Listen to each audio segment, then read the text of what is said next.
Queuing. What? Halo, selamat sore teman-teman semua. Good afternoon, our overseas faculty.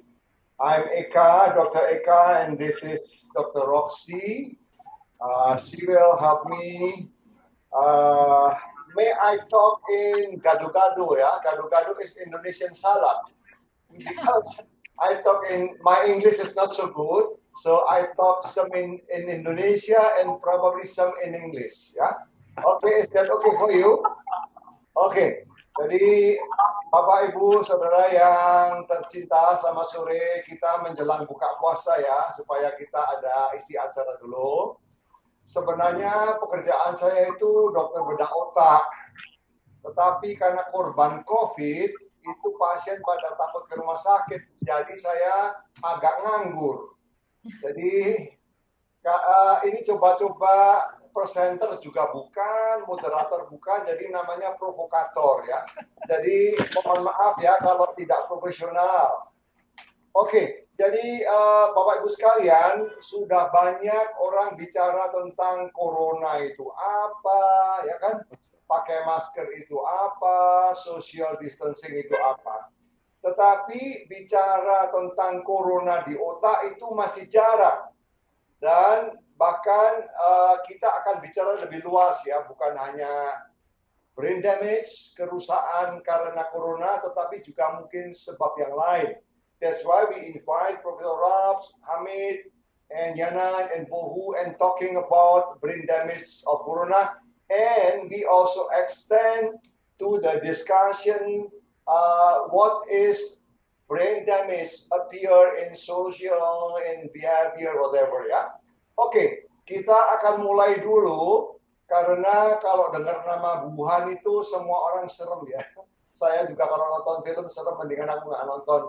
Nah, kita sangat bahagia dan sangat beruntung. Karena saya telepon teman saya 3 hari yang lalu, dia bedah saraf dari Beijing. Saya tanya, tolong dong dikenalin dokter saraf dari Wuhan yang memang benar-benar mengalami kejadian yang serem itu. Jadi di dunia memang paling serem itu ya. Jadi we want to listen the sharing of Professor Bohu and Yanan about what's happening in Wuhan, especially your experience, your finding, how the coronavirus attack the brain, right? Because everybody talking about the virus be boring already, is too much, right? Now we talk the very special, rare, and maybe very interesting how coronavirus can attack the brain. So would you please, Professor Bohu and Yanan Li, so everybody you know that they are chief of the Department of Neurology in Wuhan Union Hospital. So this is the true story, not from the media, no, but it's true that what they were doing at the time, how panic, how confused, whatever. Yeah. So please, Professor Bohu and Yanan, and please share your experience again, especially when you find how the virus attack the brain, please. Okay, thank you very much for inviting us to take part in this meeting. And now we have opportunity to do some communication with the colleague from Indonesia. And I just now I find I checked that the number in Indonesia is not much. It's around 10,000 like that. And you know, for us, we almost finish our fighting for more than 1 month. So now we just go back to the normal medicine work. So for us, I think maybe we are the first epicenter of COVID-19. We have something to share. But nowadays, when COVID-19 became so contagious all around the world, I think our experience maybe is very limited compared other countries. They have enough more so many patients. But anyway, we have some experience, and we have some thoughts, and we also organized something to share with all you colleagues. So let me first introduce something about the overfighting.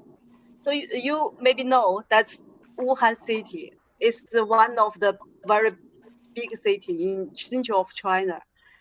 Usually around 15 million people live in this city. So its outbreak around January 20 like that. So we shut down our city on January 23rd. Before it shut down, my departments, we have 200 beds, 200 beds of I almost shut down, and we just ask all patients. It can be almost can go go go back to home, ask them to out doctor, out hospital, and go back home. And then after that, we our group, our departments, almost 80 percent of the colleagues take part in the fighting. We go to the front of fighting COVID-19. So maybe in 1 week, that the government sent lots of colleagues all around the country to support us. But at least in 1 week, 1 or 2 weeks, we fight on the front.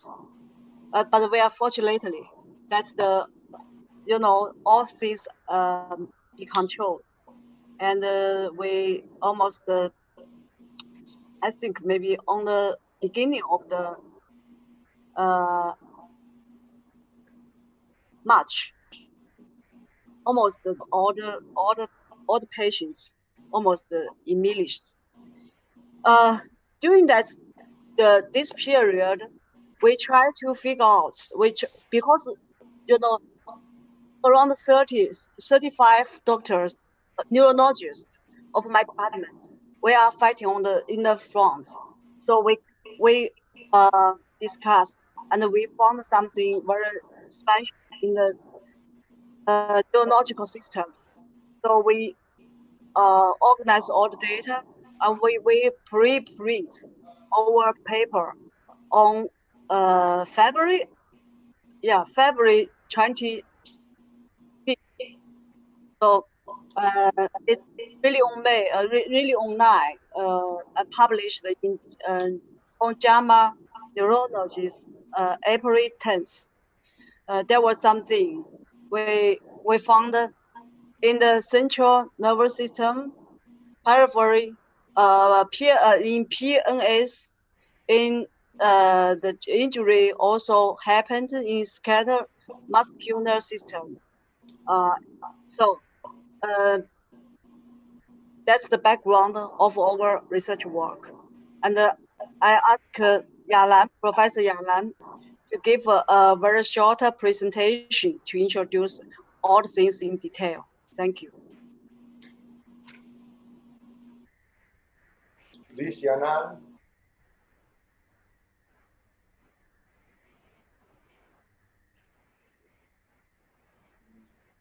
Yanan, you going to present? No. Hello, Yanan. Prof. Yeah. Okay.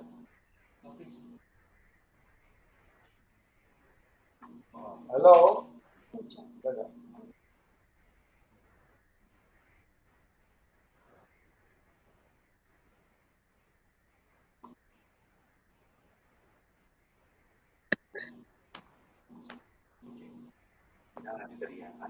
Hah?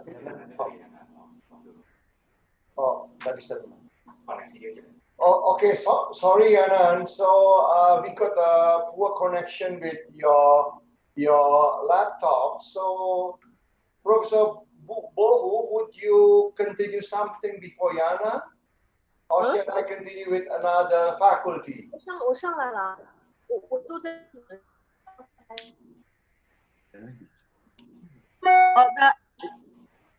Hello. Yanan? Bohu, would you continue something before Yanan?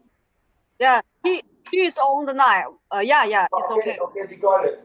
Ini Yanan. Yeah. Okay, go ahead, Yanan. Go ahead. Yanan, you listen.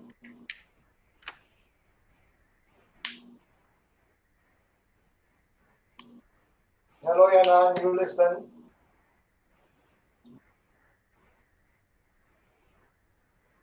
喂，胡老师，你说呀，我们听不到你。我在说，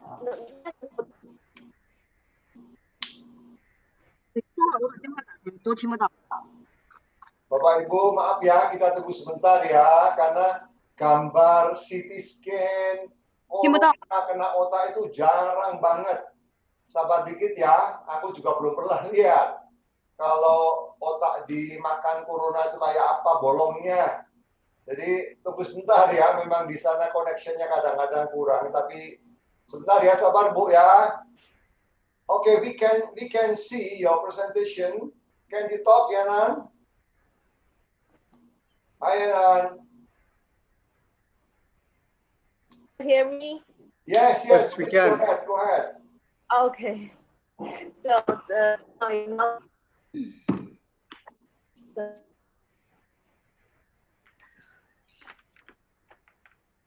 Go ahead, Yanan.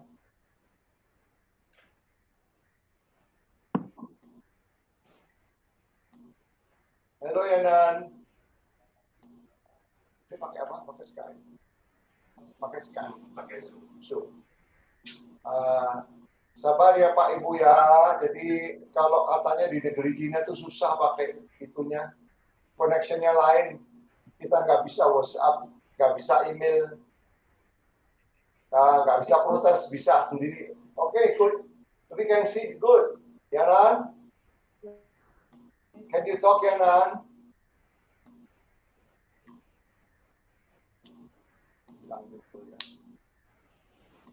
Hello. Kayaknya kita harus tampilin apa, Pak?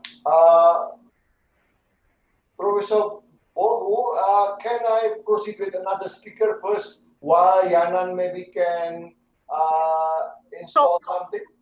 Okay, but exactly, I just told Yanan. He said he is speaking, but no one hear about. Yeah, and Yeah. picture, we cannot see What's picture. wrong? Okay. Okay, can I proceed other speaker first, yeah? And then we come back to Yanan, yeah? Okay. So maybe we can discuss for. Yanan, 你找一个地方，你可以那个的。Would you please find somewhere you get a very good signal? Yeah, my IT will contact you, yeah? My IT, then I proceed with other first, okay? Okay. Yeah, Maybe we my IT will contact you, yeah? Okay, we will proceed with Professor Ralph Martins. So he is the god of Alzheimer disease from not only Australia, but maybe in the world.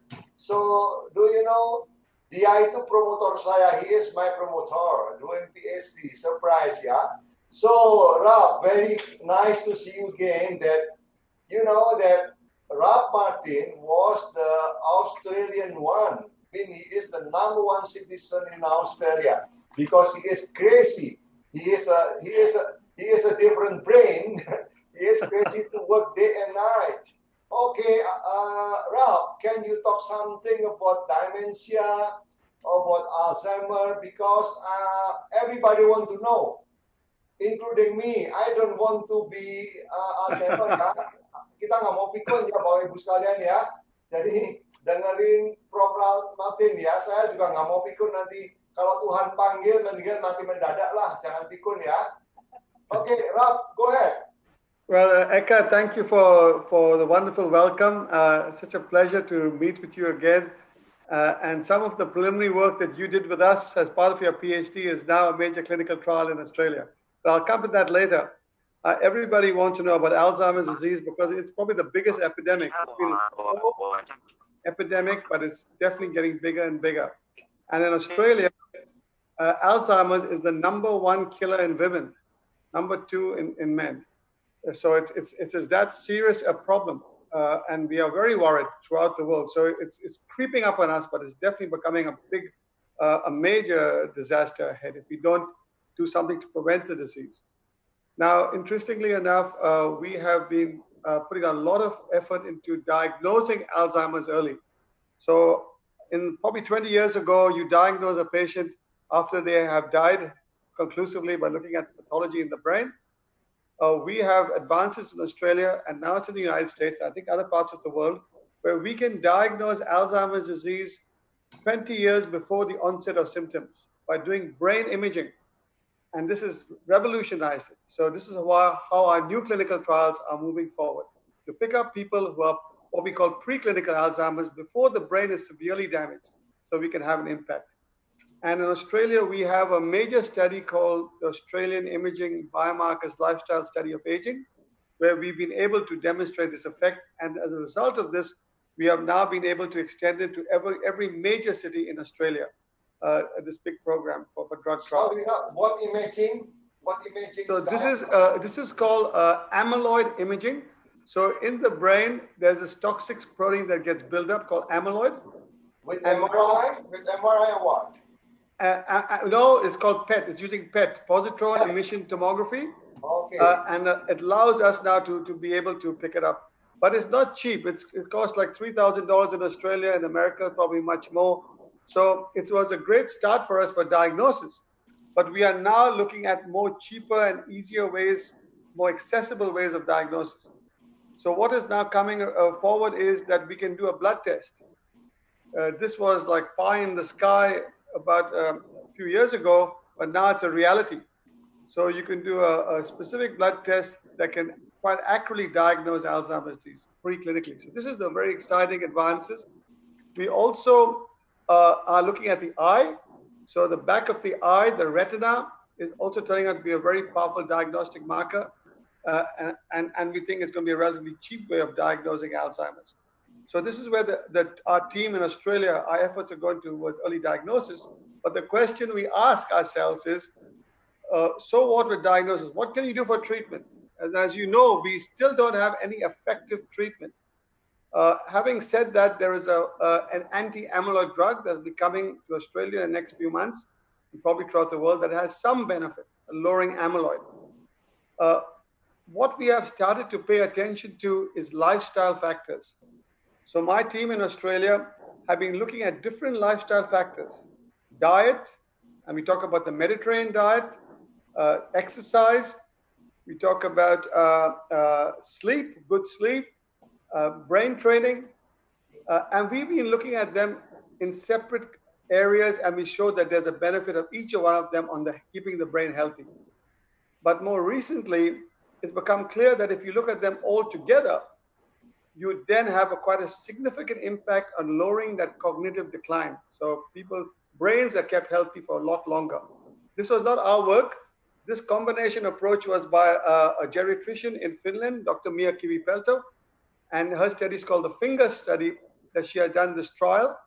It's now been extended to the United States, and we are now conducting it in Australia. We're embarking on this exciting way to prevent the onset of Alzheimer's disease.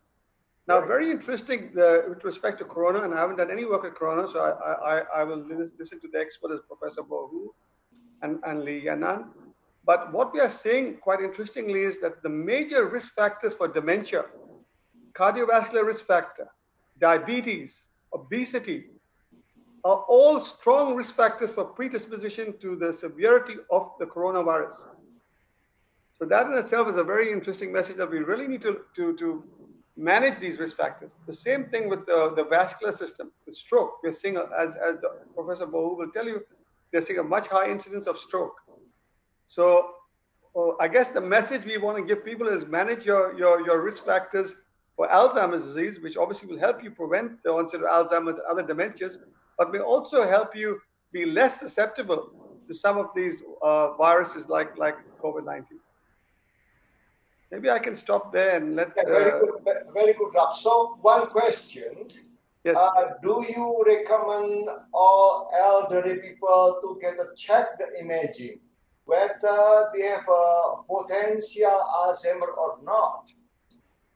Definitely a very good question. We believe you need to come early. In the past, the doctors, the GPs, the general practitioners found it very difficult to handle, and the diagnosis was delayed till the patient was quite bad. So our recommendation is come early. Usually the family member can tell that there's some problem with their spouse or their father or whatever. And at that early stage, the better. And some patients have, and Professor Sorabi is an expert in this area, have insight into their condition, so they can be picked up even earlier. But come and get the test. And like as I said to you, we have now come of age with a blood test, and that will change it dramatically in screening a lot of people. Okay, so you find specific in the blood test? In the blood. So this is now, so with the technology moving. Amyloid? So the one that we find amyloid too, but the one that's the most accurate now, it only came out 2 weeks ago in Lancet Neurology, is tau. Tau is the other protein that's very prominent in dementia, all types of dementia. You never know, maybe we might end up seeing it with the coronavirus infection, we don't know. But that is the most sensitive marker in the blood. Yeah, okay, so soon I will call my imaging and my laboratory doctor to call you whether that's available or not in Indonesia. So Bapak Ibu sekalian, kalau benar ini suatu deteksi yang awal untuk Alzheimer, kenapa tidak? Kan itu Pak Rizal setuju ya. Jadi sebab kembali lagi kita kalau sudah kena pikun atau kena stroke, aduh amit-amit, matinya pelan-pelan, biayanya gede, keluarganya susah, BPJS-nya habis buat bayarin itu. Okay, Rab, we will talk with you later after that, yeah? No worries. So we go to Professor Hamid Sohabri. Hamid, so he is a good friend when I was in Perth, yeah? I know that you are very, very nice psychologist. Also, you pay attention for the social psychologists related with dementia and I don't know, probably related corona or not. Can you talk something about your experience? How? Hello, Eka. Thank you for the introduction and nice to see you again. So, following on what Professor Ralph Martins mentioned, we have a long window of opportunity, about 20 to 30 years before a person is diagnosed with Alzheimer's disease. And that gives us a good chance of implementing any preventive measure. So to do that, we need to identify those who are at risk of Alzheimer's. And then one way is the blood test that Ralph just mentioned, and the accuracy apparently is extremely high, as Ralph mentioned. Another way is using PET imaging that can visualize the amyloid load in the brain. And then both of these are great and fantastic and can pick up the pathology very early in about midlife potentially. But something that can be accessible to everybody is potentially a paper and pencil measure that can pick up people at risk and then send them for blood assessment or blood analysis and also brain imaging. So in terms of the people who are at risk, we usually see older adults who are complaining about their memory and their cognitive abilities. Also, we see that some of these people, when they come and do the cognitive testing, they're actually performing in the normal range without any difficulty. And these people are called subjective cognitive decliners or subjective memory complainers. So these people could be people who are at higher risk. They can be identified through a paper and pencil measure, a questionnaire that can pick up who is a memory complainer, who is not, and then those who are can be sent for blood analysis and also brain imaging for sort of confirmation of the paper and pencil assessment results. But also, you mentioned about the social distancing and social psychology and social activities, which are also risk factors for Alzheimer's. And we know that unfortunately, people who are isolated and they don't have many social engagements, they're at higher risk of developing Alzheimer's. And then with COVID-19 and the problem of social distancing, this could potentially contribute to a future increased risk of Alzheimer's. I was reading a paper by Professor Guo teams, and then it came from Wuhan, where our colleagues have been very actively looking into the neurological changes associated with COVID-19. And they noticed that 36% of individuals out of the patients that they analyzed their data, they came up with neurological signs and symptoms.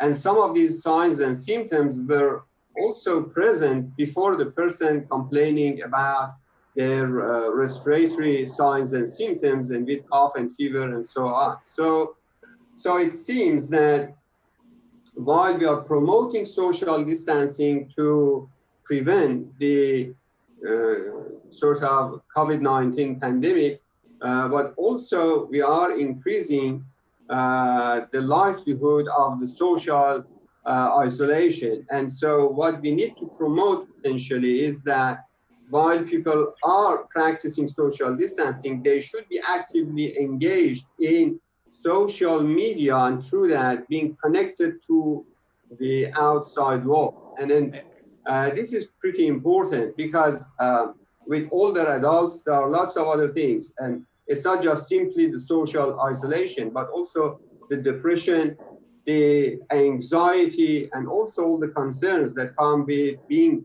alone or left alone without any support. And also something that we need to look into, and that's again a sort of combination of our information about COVID-19 and Alzheimer's, is that we've seen in that paper from Professor Guo that people complain about their memory and sense of smell, and also potentially their taste. And also, this hasn't come in that paper, but I assume that these people could have been complaining about hearing loss as well. And all these increases what is called as memory fog, or a condition where people are not as alert, conscious, and remembering information as they want, and they want to act on. So this is the very early stage of information that we are getting from the neurological path of COVID-19. But what are the subsequent or perhaps long-term consequences of COVID-19 in the brain that has lost, part of its ability due to lower oxygen sort of intake. So all this information hopefully come in, in the future months or years. But for now, we don't know that what will be the consequences of COVID-19 in terms of increasing the risk of dementia and also memory problems. Yeah. Okay, Hamid, thank you very much. So I just aware what you say, that social distancing also have something harmful, because will stimulate depression. So Kak Seto ini orang yang paling didengar oleh pemerintah kalau ngomong nanti ya. Jadi tolong nih, aduh, ini kalau sosial terlalu lama, cilaka juga loh. Nanti bisa menjadi gangguan jiwa. And Professor Bohu, so this is your job, yeah, to find as soon as possible how to kill coronavirus, because you know the dangers is like this, ya Bapak Ibu, bukan hanya kalau meninggal di SU ya serem aja ya, meninggalnya nggak ada yang layak. Tetapi kalau sampai bikin buta, tuli, bego, aduh minta ampun. Ya, jadi so we will continue later ya, Hamid. So I would like to continue Dr. Ahmad Rizal. Dr. Ahmad Rizal dari Bandung, Kepala Bagian Neurologi Bandung. Saya kenal beliau udah lama, seorang muda yang sangat energik, yang spesialis untuk infeksi otak ya. Dr. Ahmad Rizal, apakah ada kasus juga di Bandung pasien coronavirus yang sampai attack the brain? Apakah ada CT scan-nya, ada MRI-nya, dan kira-kira apa sequelae? Sequelae itu gejala sisa. Silakan Dr. Ahmad. Ya dok, terima kasih. Kalau untuk yang datang sebagai COVID kemudian ada gangguan neurologi sampai hari ini di Hasan Sadikin khususnya kita belum ketemu ya dok. Yang ada justru adalah baik di Hasan Sadikin maupun di beberapa tempat adalah pasien-pasien yang datang dengan stroke masuk ke ruang perawatan biasa, kemudian 2-3 hari kemudian baru keluar gejala-gejala gejala-gejala respiratorinya, yang kemudian setelah diperiksa ada yang menjadi positif, ada yang tidak sempat diperiksa, dan itu agak mengkhawatirkan sebenarnya kalau kita lihat dari segi pencegahan penyakit, sehingga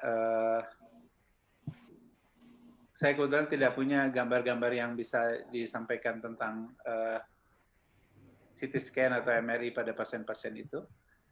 Cuma yang kalau kita obrolkan di grup-grup WA dan sebagainya itu kebanyakan seperti itu. Tapi yang datang tampil sebagai pasien infeksi SSP sejauh ini belum pernah ada. Apakah ada yang diambil cairan otaknya untuk COVID, Dr. Ahmad? Sejauh tahu saya belum, dok. Ya, oke. Terima kasih. Nanti kita ngomong lagi ya. Baik.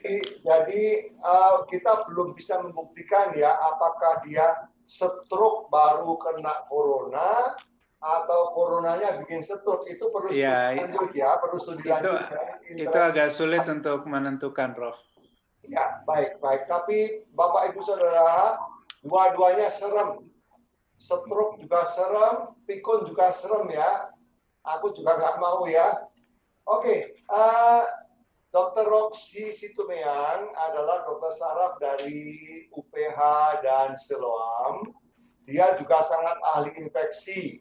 Oke, jadi Dr. Roxy akan membagikan pengalaman juga karena dia juga termasuk pahlawan COVID ya. Oke, Dr. Roxy silakan. Baik, Prof. Eka. Kita berapa kali dapat kasus memang di rumah sakit kita dengan kecurigaan suatu ensefalitis, di mana juga ada ditemukan gejala-gejala COVID, jadi pada pasien-pasien PDP di rumah sakit kita. Dalam beberapa kasus tersebut, Prof, kita sempat ambil LCS-nya. Ada ya, diambil air otaknya ya? Betul, Prof. Tapi dari 2 kasus yang kita periksakan memang dua-duanya negatif. Negatif dari virus. Ya, jadi tidak ditemukan coronavirus di LCS-nya, dari cairan otaknya. Atau belum sempat ketemu, udah meninggal duluan. Masih hidup, Prof. Bagus pasiennya, Prof. Bagus, masih hidup, bagus. Go ahead. Silakan. Oke. Jadi memang agak menarik ini, mungkin Dr. Rizal, bahwa dalam 1-2 bulan terakhir ini kita malah ketemu kasus-kasus ensefalitis, meningitis ya yang dulu sebetulnya nggak terlalu sering, tapi sekarang lumayan sering dan gambarannya tuh nggak klasik ya. Sayangnya memang kita nggak bisa benar-benar membuktikan bahwa ini adalah disebabkan oleh coronavirus, begitu Prof. Oke, siap. Nanti kita ngomong lagi ya. Oke, sekarang Dr. Christiana Siste, Dr. Siste. Dok, aduh minta ampun, saya tahu dokter ini ahli tentang adiktif ya. Adiktif itu Bapak Ibu kecanduan. Jadi ternyata kecanduan itu bukan cuma obat morfin macam-macam loh ya. Saya sudah ngomong bolak-balik juga Kak Seto, aduh tolong Kak Seto. Saya udah ngomong ini penyakit yang coming soon, yang segera datang itu adalah namanya internet game addiction. Jadi, iya kan dok, jadi orang itu kalau sudah main HP, nih gitu, main HP, ini udah lupa makan, udah lupa minum, udah lupa kerja. Nah, kalau nggak salah itu namanya sudah adiktif, ya udah kecanduan. Menurut saya ini bahaya loh. Kecanduannya kalau game, sinetron, nggak ada ilmunya. Aduh, menurut saya Kak Seto mungkin bangsa Indonesia sudah masuk lampu kuning. Kak Seto teriak dong, aku juga serem. Lah, apalagi corona. Corona, children cannot go out. Okay, then they becoming internet game addiction. Oke, serem banget ya. Aduh, ternyata akibatnya banyak. Jadi nanti Kak Seto juga tolong dibisikin ya para kepala daerah. Aduh, jangan lama-lama lockdown-nya. Ternyata akibatnya tidak sesederhana itu. Ya. Oke, Dokter Siste silakan boleh sharing ke kita apa dialami orang-orang jadi depresi, stres, frustasi, semua main game. Silakan Dokter Siste. Ya, terima kasih Prof. Eka. Suatu kehormatan buat saya untuk bergabung. Good afternoon, Doctor and Professors. I'm Christiana Siste from Medical Faculty of University of Indonesia. Prof. Eka, apakah saya boleh share slide atau? Ya, please, lebih bagus. Silakan pakai slide. Dokter Siste ini kepala bagian kesehatan jiwa ya dari UI ya.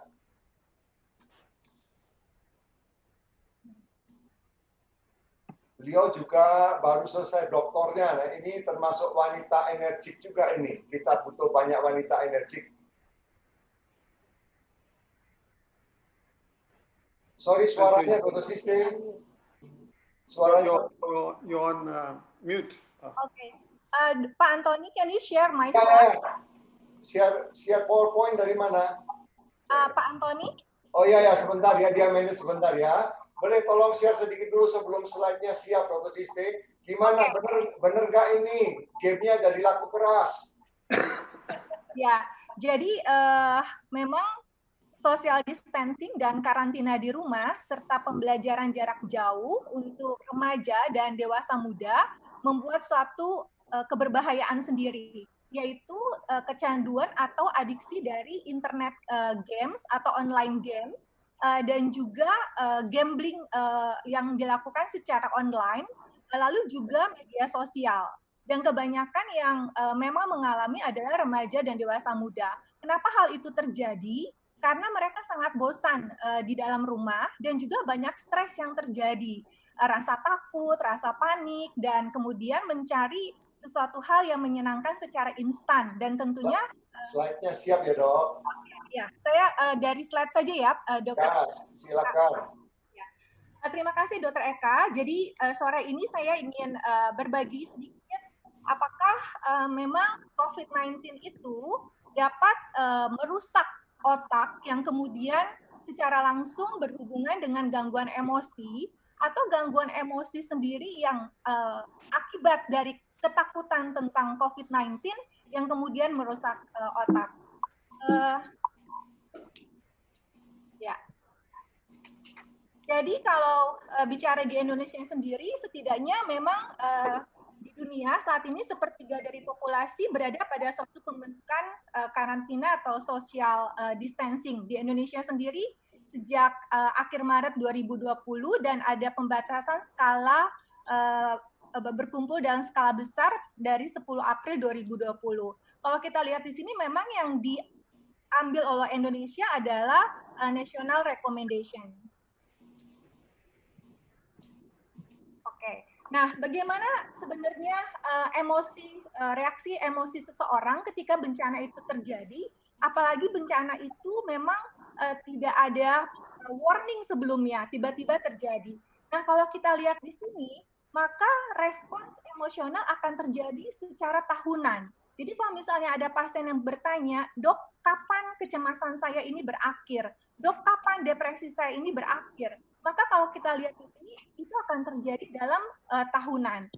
Ketika awal, pada saat pre-disaster, maka orang akan merasa ketakutan, kemudian panik, dan bingung. karena memang bencana itu tidak diharapkan terjadi atau tidak ada warning sebelumnya.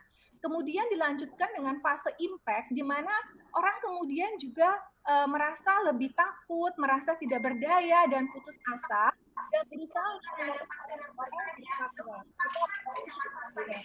Lalu dilanjutkan dengan fase heroik, di mana kemudian ada altruism, menolong orang lain sesamanya. Tapi pada saat ini biasanya koordinasi belum terencana dengan baik. Dan kemudian akan memasuki fase honeymoon, di mana komunitas secara kuat kemudian mengatasi bencana secara bersama-sama. Dan pada saat ini stakeholder seperti pemerintah sudah mulai terlibat. Tapi kemudian kita lihat di sini ada satu fase disilusi, di mana kemudian komunitas merasa lelah, burnout, merasa capek, dan kemudian putus asa, dan mulai muncul reaksi emosi yang negatif, dan juga mekanisme coping yang tidak adaptif. Misalnya salah satunya adalah kecanduan di sini. Kecanduan game, kecanduan narkoba. Dan kemudian setelah beberapa tahun kemudian, maka kemudian muncul rekonstruksi. Masyarakat mulai membuat suatu kekuatan untuk mengatasi bencana dan pada akhirnya membentuk suatu kehidupan normal yang baru, yaitu kehidupan yang berbeda dengan sebelumnya. Okay. Nah, ternyata ada studi dari Cina yang menunjukkan kalau misalnya media sosial atau media cetak memberikan berita yang sentimen negatif, berita yang kemudian menakutkan, maka terjadi peningkatan emosi di masyarakat. Namun kita lihat di sini ternyata Indonesia mulai sejak bulan April terjadi peningkatan sentimen positif dalam berita di media sosial dan media cetak. Sehingga hal ini menjadi suatu harapan baru untuk kemudian menenangkan masyarakat yang ada di Indonesia. Oke. Nah, tadi dikatakan oleh Prof juga bahwa karantina dan working from home dapat meningkatkan suatu keadaan demensia. Kenapa? Karena terjadi interaksi sosial yang turun, serta kegiatan yang sulit diakses untuk meningkatkan kesejahteraan emosional. Kita tidak bisa ke gym lagi, tidak bisa ngopi lagi sama teman atau ngobrol bersama teman, sehingga sangat jenuh di rumah. Dan kalau dilihat siapa sih populasi yang beresiko tinggi untuk gangguan emosional, terutama adalah populasi anak dan lansia. Dan apabila karantina durasinya lebih dari 10 hari, dan ada riwayat gangguan psikologik sebelumnya, dan mereka yang mengalami kecanduan alkohol pada usia 21 sampai 30 tahun. Dan kalau tadi bicara tentang penurunan kognitif, kami dari segi kejiwaan, memang dampak dari karantina dan social distancing adalah gangguan emosionalnya sendiri bisa depresi, marah-marah yang tidak jelas, kecemasan, dan tadi gangguan fungsi kognitif, misalnya adalah penurunan memori. Tetapi ekspresi emosi ini bukan hanya dapat diekspresikan dari emosi semata, tapi juga melalui fungsi tubuh. Ada orang yang mengeluh setiap saat datang setiap hari ke tempat kami praktek, dok saya rasanya pegel-pegel, dok saya rasanya demam. Padahal ketika diperiksa tidak ada apa-apa, jadi somatisasi terjadi. Penelitian awal kami di RPM menunjukkan 66% mengalami gejala emosional, bahkan pada tenaga kesehatan. Dari 66% itu 43% adalah gangguan depresi. Jadi memang gangguan depresi sangat mendominasi. Oke. Ya. Boleh sebentar lagi, Dokter Eka? Ya, sebentar lagi sambung lagi. Oke. Ya, dan untuk lansia sendiri memang ternyata isolasi sosial ini menimbulkan perasaan kesepian. Sehingga memang tadi bisa terjadi kemudian gangguan depresi yang sangat tinggi pada lansia.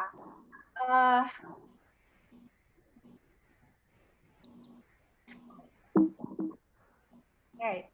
Nanti untuk anak sendiri mungkin akan dibahas oleh Kak Seto, sehingga nanti Kak Seto bisa membahas untuk anak, karena anak juga sangat terpengaruh emosinya. Okay. Dan yang penting lagi adalah tentang stigma. Jadi banyak stigma yang kami alami, pasien-pasien yang datang ke rumah sakit, kemudian mereka banyak yang menolak untuk pulang karena mereka tidak diterima di lingkungan rumahnya. Mereka di stigma, bukan hanya pasiennya tapi juga keluarganya. Demikian juga dengan perawat dan dokter yang menangani COVID. Jadi stigma ini memang masih sangat banyak. Dan kalau kita lihat di sini, ternyata ada penelitian di Belgia pada akhir 2009 dan pada awal 2020, ternyata peningkatan dari stres yang hebat itu meningkat. Dan dikatakan ternyata angka bunuh diri di dunia itu bisa mencapai 5%. Dan kami di RSCM sudah banyak mengalami pasien-pasien yang datang dengan ide bunuh diri. Oh. Nah, ini adalah bagian yang penting, Prof. Eka, bagaimana kemudian ternyata fungsi otak itu memang terganggu ketika seseorang mengalami emosi. Ternyata suatu stres yang terjadi karena bencana dapat meningkatkan faktor-faktor inflamasi. Dan faktor-faktor inflamasi ini kemudian akan mengaktifasi atau menurunkan zat kimia lain di otak pada area-area tertentu. Misalnya adalah area amigdala dan hipokampus, sehingga yang muncul adalah ketakutan, kecemasan, fobia, dan depresi. Dan ternyata pada saat stres itu jangka panjang, maka terjadi penurunan kortisol sendiri yang kemudian berdampak pada menurunnya daya tahan tubuh. Dan kalau kita lihat hipokampus ini, tadi seperti ya Prof katakan, ternyata memang efeknya adalah menurun daya ingat dan fungsi kognitif. Jadi orang itu melaksanakan suatu kegiatan. Nah, sedangkan kalau pertanyaannya adalah apakah COVID-19 merusak otak dan kemudian berdampak pada gangguan emosi, saya mengambil suatu literatur dari Jepang, laporan kasus. Ternyata pada gambaran MRI ini ada inflamasi yang terjadi, yaitu pada area ventrikel lateral yang gambar B, dan juga area hipokampus di area yang gambar C. Jadi memang ada gangguan pada area otak yang kemudian menimbulkan masalah emosi. Misalnya hipokampus ada penurunan daya ingat dan menuju demensia. Dan juga dilakukan fMRI, Functional Magnetic Resonance Imaging, ternyata juga ada perubahan konektivitas regi otak antara perangkat parietal dan juga sistem limbik. Dan kita tahu sistem limbik memang berguna atau berhubungan dengan masalah emosi itu sendiri. Ya. Dan kalau kita lihat di sini, ternyata stres yang dalam akan merusak sistem saraf itu sendiri. Kalau kita lihat bandingkan, ternyata sistem neuronnya sangat berubah. Dan hal ini yang menyebabkan bahwa gangguan emosi itu memang harus dideteksi secara dini dan kemudian ditata laksana secara cepat. Dan tadi ini yang dokter tanyakan, ternyata memang saya sudah menemukan beberapa pasien juga yang mengalami adiksi games online, adiksi media sosial, adiksi nikotin, alkohol, dan juga narkoba. Terutama narkobanya adalah metamfetamin atau syabu, sehingga mereka bisa meningkatkan perasaan senang atau happy ketika mereka merasa jenuh. Dan ini adalah screening mandiri gangguan emosional yang bisa diakses oleh masyarakat Indonesia, sehingga mereka tahu keadaan emosi mereka. Dan ini adalah sifatnya gratis atau free, termasuk juga kuesioner diagnostik adiksi internet. Misalnya ada orang tua yang merasa cemas anaknya mengalami adiksi games online. Dan ini yang terakhir, untuk manajemen psikologi sendiri, maka diharapkan kita bersikap tenang dan tidak panik. Bagaimana sih pasien sering bertanya, gimana dok nggak tenang, bersikap tenang dan tidak panik. Yang salah satu yang bisa kita lakukan adalah menghubungi orang yang kita percaya dan kita bisa ventilasi atau menceritakan kepanikan kita. Dan juga yang kedua adalah seleksi informasi dari sumber yang terpercaya. Tidak perlu melihat berita-berita yang menakutkan dan bersifat negatif karena itu akan menimbulkan emosi negatif juga. Dan beraktivitas semaksimal mungkin di rumah dan tidak perlu menyembunyikan perasaan saat kita merasa tidak sedang nyaman. Kita tidak selalu dalam keadaan I'm okay. Kalau misalnya berasa I'm not okay, itu juga tidak apa-apa. Dan cari bantu medis jika memang membutuhkannya. Oke. Dan yang terakhir untuk quote-nya, ini relaksasi yang bisa dilakukan, nanti bisa dicari di YouTube sendiri karena banyak video dari YouTube-nya sendiri. Oke. Oke, Dokter Sister, terima kasih. Prof Eka. Terima kasih, Dokter Sister. Jadi, aduh, ini yang Dokter Sister utarakan itu bagus ya, tapi maaf ya, agak bosan juga loh. Mesti teorinya kan gitu dong, tiap hari suruh sama dia minta ampun saya udah mual-mual. Jadi Dokter Sister setuju sementara begitu, ya jangan pakai obat anti-stres ya. Tetapi kalau saya boleh saran, Dokter Sister ajakin dong itu Persatuan Dokter Jiwa Indonesia bikin rekomendasi ke gubernur sama ke presiden. Ini bukan masalah main-main loh. Kalau di kerangkeng terlalu banyak kan begitu. Sekarang pengusaha protes nggak bisa kerja, karyawannya stres, bukan cuma stres, nggak bisa stres, bonusnya turun. Jadi saya nggak tahu persis, saya bukan ahlinya ya, tetapi menurut saya pribadi, masker yang paling penting. Masker, menurut saya pribadi ya, paling penting. Dalam artian, selama pakai masker, ya kerja juga nggak apa-apa. Sekarang kalau semua dilarang, di Uber Satpol, aduh. Jadi kalau saran saya, Dokter Sri, tolong ya diajakin, kalau Persatuan Dokter Jiwa memberikan rekomendasi, barangkali ya, memang setengah mati loh, di rumah memang teorinya ada, tetapi prakteknya ya kan tidak semudah itu. Ya kan, jadi apalagi kalau depresi, aduh nggak, nanti bareng sama Kak Seto ada ya.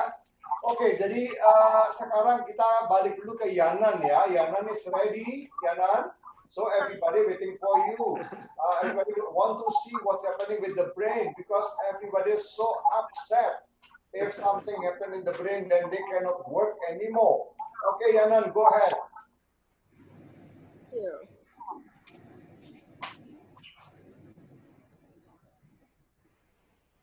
Yanan? Yeah. Okay, very good. Oh, you have a beautiful hospital. Is it the hospital you built within 10 days? I hope that you built a hospital within 10 days. Very good. And I think in that. Okay, come on, Johan. So good afternoon, every professor. It's my pleasure to participate in this meeting. And I want to talk about the neurological manifestation of hospitalized patients with COVID-19 in Wuhan, China. And if anyone have any questions, please connect Professor before. This is her email address. Please a bit louder, yeah. Please a bit louder. Okay. So very good. Beautiful. Okay. This is retrospective observational case series study. A total of 240 hospitalized patients with COVID-19 collected from January 16 to February 19, 2020.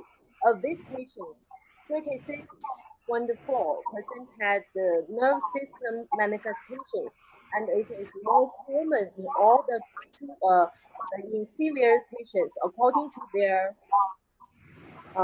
respiratory status. The percent is 45.5%. In all the 214 patients, neurological symptoms which include central nervous system is 24.8%, and peripheral nerve system is 8.9%. Muscle injury is 10.7%. The neurological manifestation fall into three categories: CNS, PNS, and skeletal muscle injury. CNS manifestations include dizziness, headache, ataxia, seizure, impaired consciousness, acute cerebral vascular disease. PNS manifestations include taste, smell, vision impairment, and nerve pain. In patients with CNS, the most common complaints was dizziness and headache. In patients with PNS, the most common complaints are taste and smell impairment. The neurological symptoms are significantly more common in patients with severe COVID-19, manifested as acute cerebral vascular disease, such as ischemic stroke and hemorrhagic stroke. Other manifested as impaired consciousness and skeletal muscle injury. Rapid clinical deterioration or worsening could be from neurological events such as stroke, which may have contributed to its very high mortality rate. And from this table 1, we can say the patient with severe infection were significantly older. The mean age is 58.2 years with 48.9, and more patients had other underlying disorders, especially hypertension, happened in 36.4%, and had fewer typical symptoms of COVID-19, such as fever and dry cough. From this table, we can say the patient with severe infection or significant. From this table, we can say the nervous system manifestations were more common in severe cases. In severe cases, there are 5 patients unsighted acute cerebral vascular disease, include 4 patients with ischemic stroke and 1 with hemorrhagic stroke.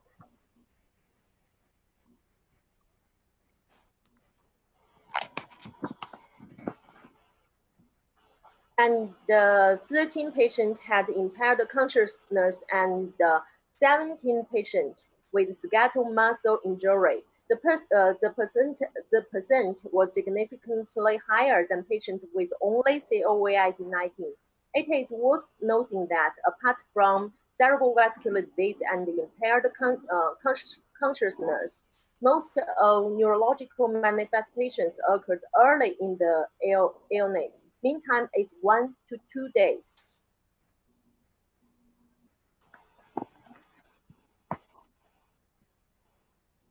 And this table shows the laboratory finding in the severe and non-severe subgroup. We can say severe patients had more increased inflammatory response, including higher white blood cell, higher neutrophil counts, and lower lymphocyte counts, and more increased C-reaction protein levels compared with those in non-severe patients.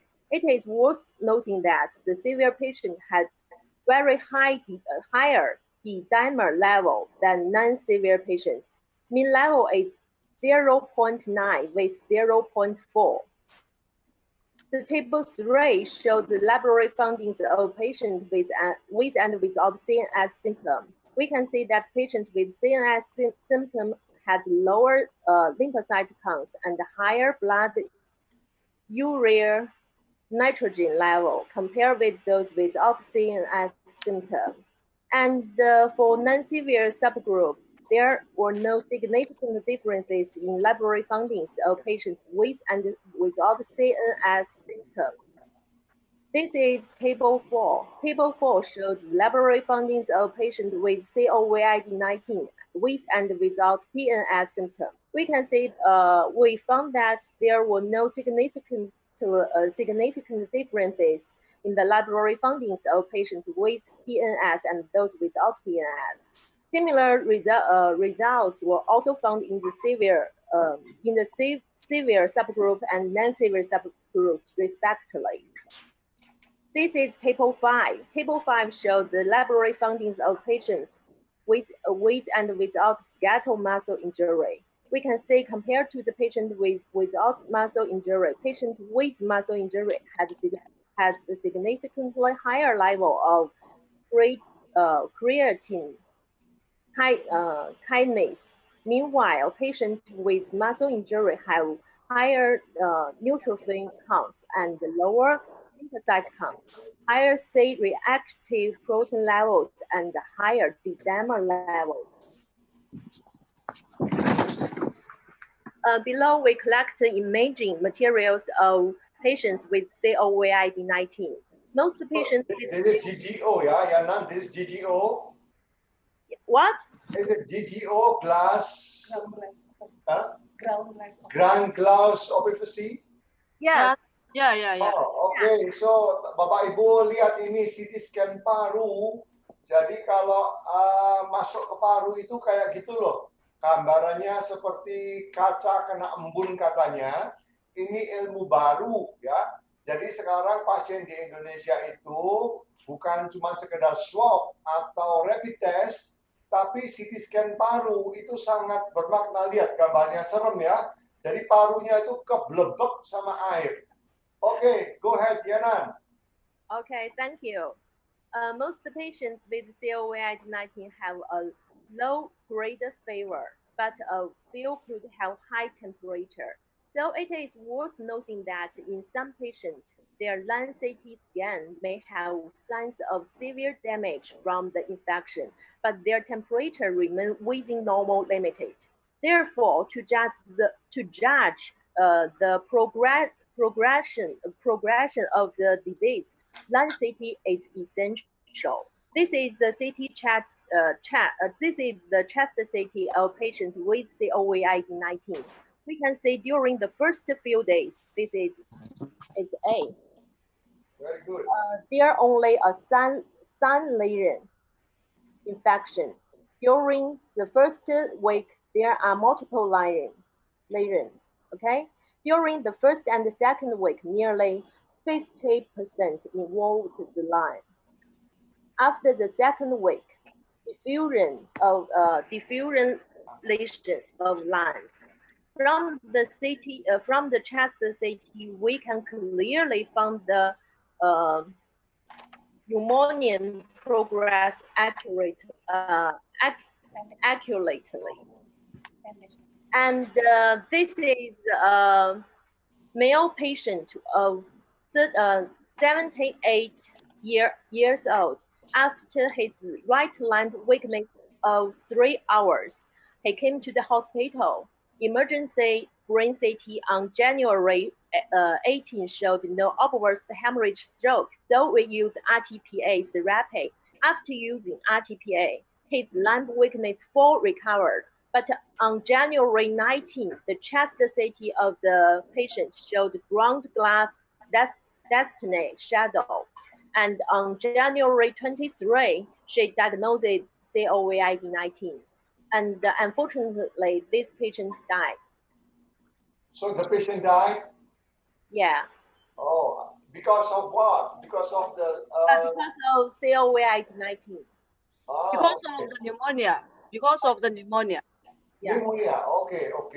Yeah. So go ahead with the MRI. Is that MRI?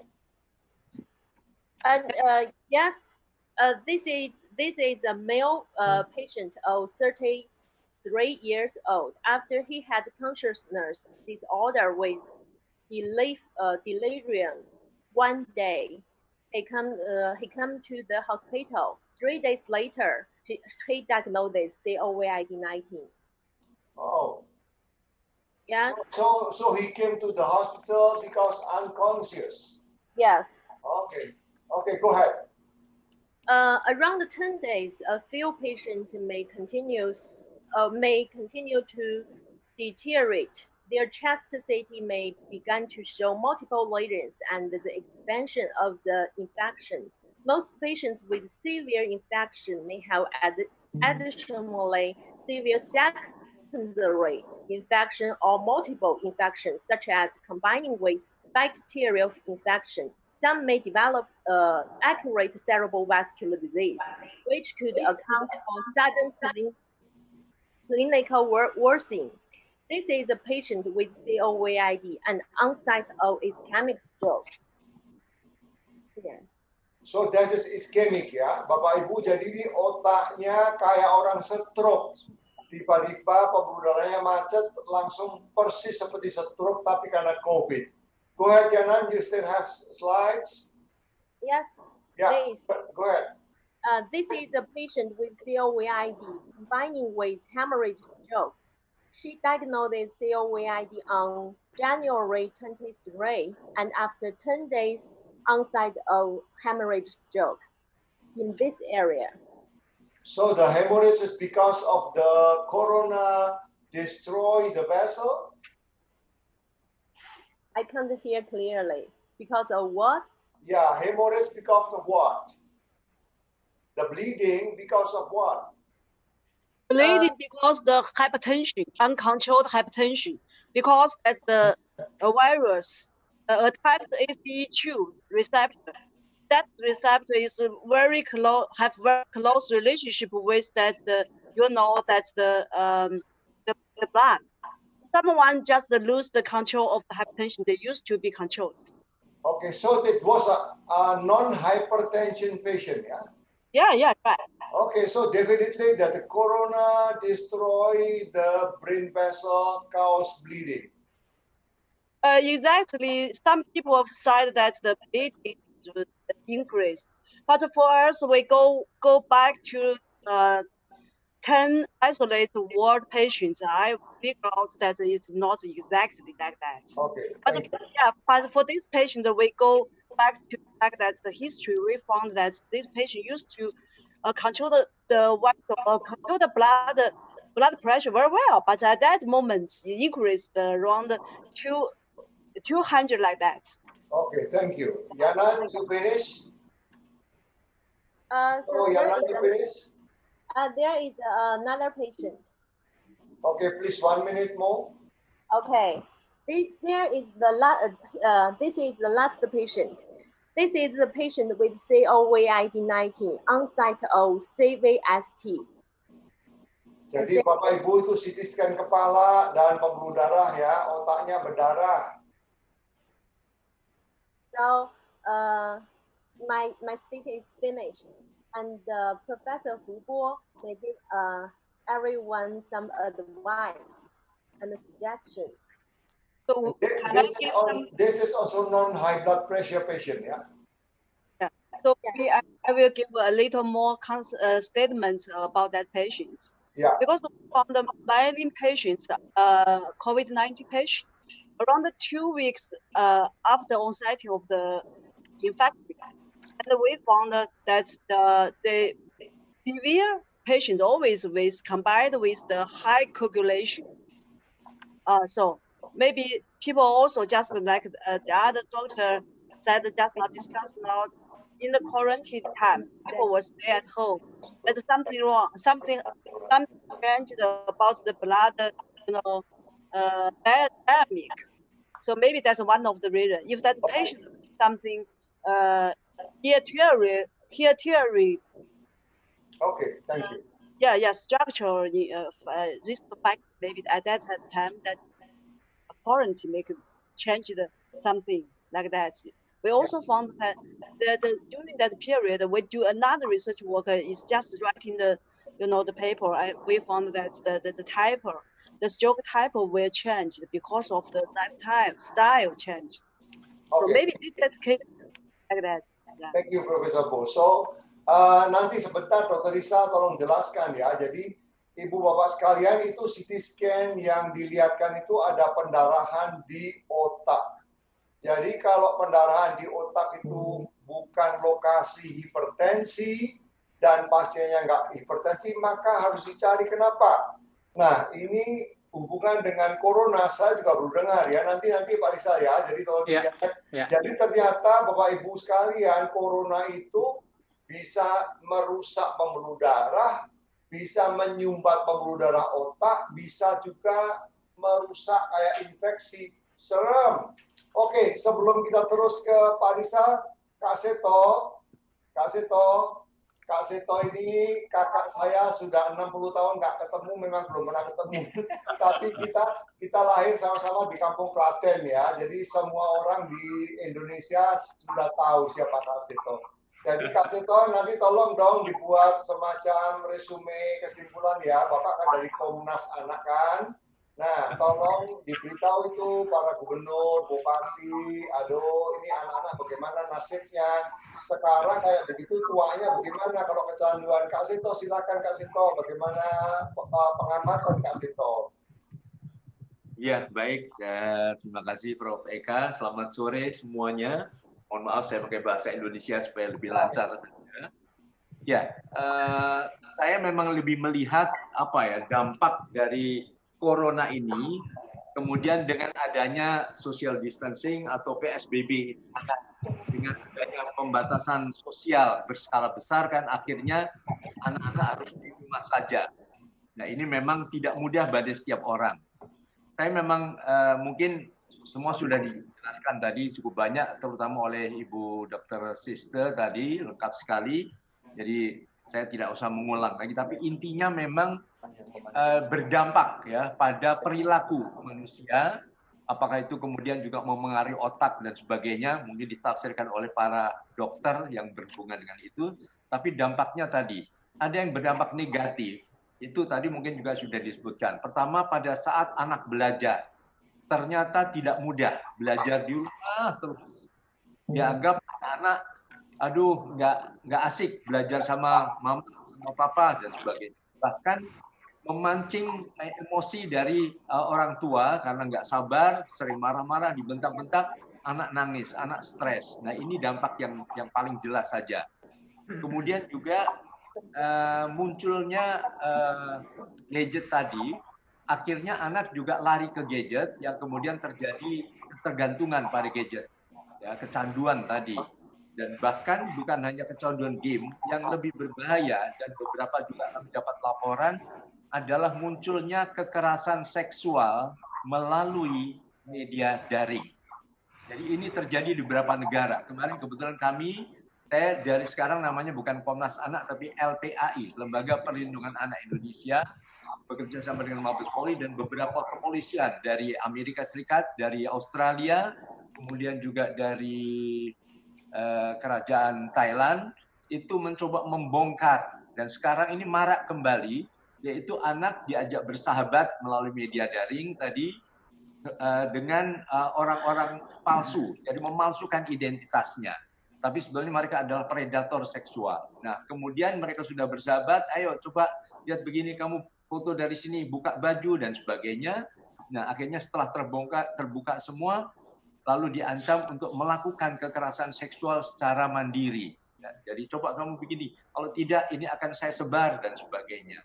Jadi ini juga dampak yang sangat jelas sekali. Kemudian anak juga lari, tadi disebut ke narkoba, ke rokok, ke minuman keras.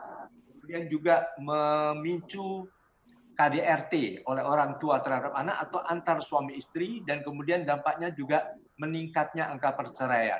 Kami baru saja juga komunikasi dengan Lembaga Perlindungan Anak di berbagai daerah, karena ujung tombak kami adalah di berbagai provinsi, itu laporan yang masuk kepada kami juga. Kemudian angka bunuh diri juga muncul juga, karena sudah tidak tahan keadaan seperti ini. Ya.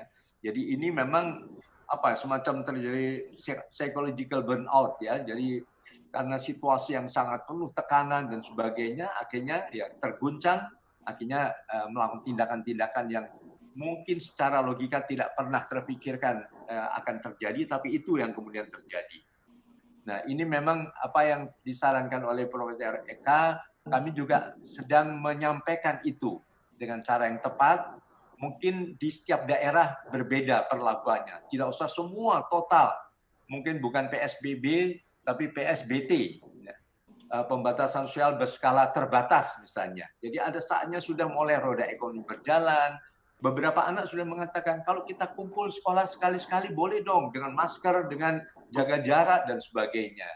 Jadi mungkin semua perlu dipertimbangkan aspek-aspek negatifnya. Walaupun Prof. Eka, kami juga menerima laporan hal-hal yang positif yang muncul. Jadi dampaknya bisa negatif, bisa positif. Positifnya bisa memicu kreativitas, ya, karena orang kan mempunyai daya adaptasi yang juga pada dasarnya cukup kuat juga, daya lenting. Mungkin kalau dalam teori psikologi barat sebagai adversity quotient, ya, ketahanan untuk berani mendaki puncak lebih tinggi, untuk tidak mudah menyerah dan sebagainya. Nah, ini juga dilaporkan juga. Misalnya kemudian bisa melahirkan banyak lagu-lagu baru. Mungkin salah satu yang ini kemarin penyanyi Didi Kempot misalnya, itu sudah langsung ada lagu-lagu baru juga, ya.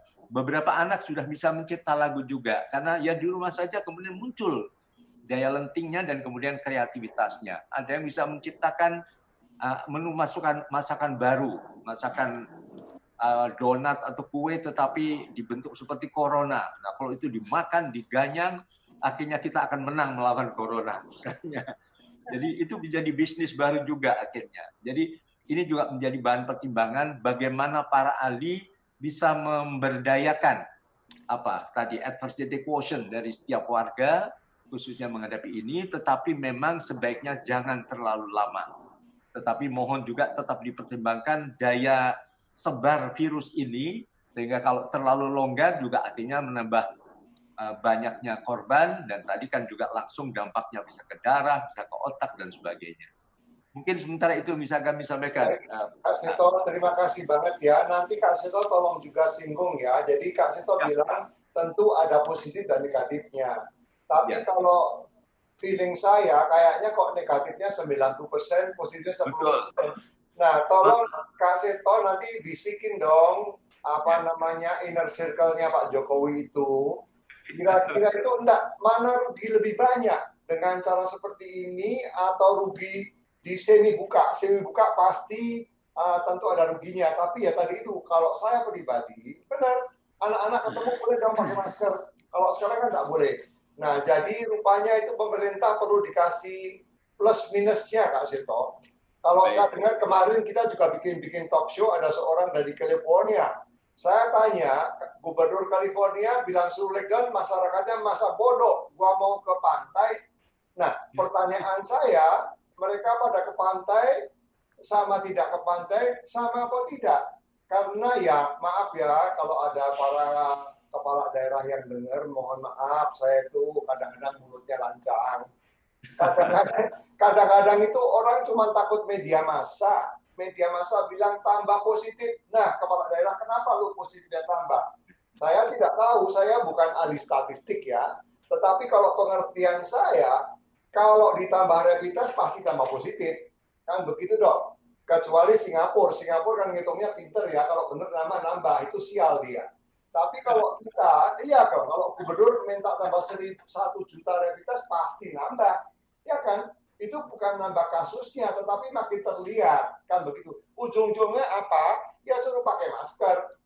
Kan sekarang orang tanpa gejala bukan di penjara, pakai masker. Sehingga nanti Kak Seto bareng ya, sama Pak Bupati Tangerang, kita janji tuh mau bikin masker gratis sebanyak-banyaknya. Dan mereka pakai ya. Jadi kembali lagi, aduh ternyata saya dengar dari Kak Seto, dari Bu Kristiana, dari Ralph Martin, ternyata begitu banyak dampaknya lockdown itu ya, kita nggak mikir, dipikir hanya dampak duit, ternyata enggak ya. Oke, jadi sebelum kita akan diskusi antar panelis, so overseas panelis, after that we will discuss antar us ya. Pak Rizal, coba boleh tambahkan sedikit Pak Rizal tentang infeksi yang kena corona tadi, bagaimana pendapat Pak Rizal? Ya, terima kasih Prof. Mungkin saya izin ada sedikit slide. Jadi pengetahuan kita tentang corona ini mungkin saat ini masih sangat terbatas dan lebih banyak melihat dari apa yang sudah diketahui tentang coronavirus juga. yaitu seperti kita ketahui bahwa dua kali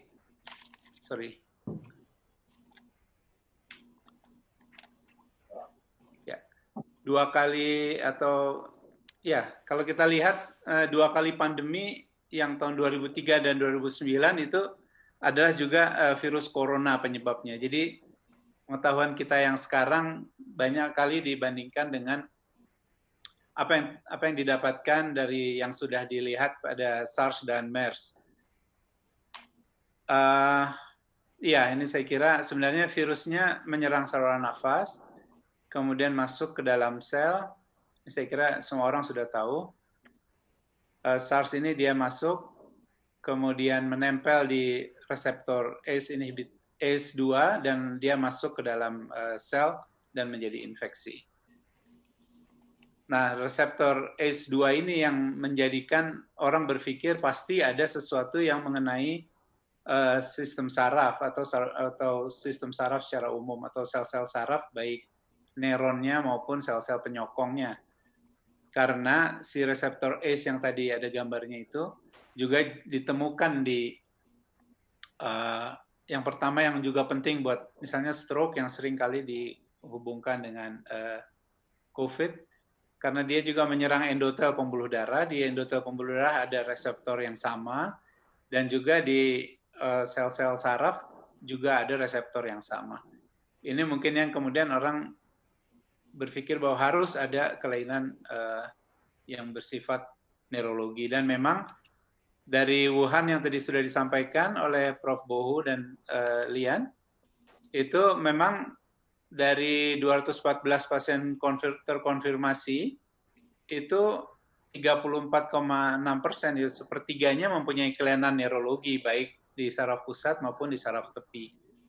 Dan orang yang mempunyai COVID yang berat, itu biasanya lebih tua, lebih punya banyak penyakit penyerta, terutama hipertensi, dan juga lebih sedikit gejala klasik COVID berupa demam dan gangguan saluran nafas. Kemudian kalau kita lihat orang yang COVID-nya berat, itu juga ternyata stroke-nya lebih banyak, penurunan kesadarannya lebih banyak, dan gangguan di ototnya juga lebih banyak.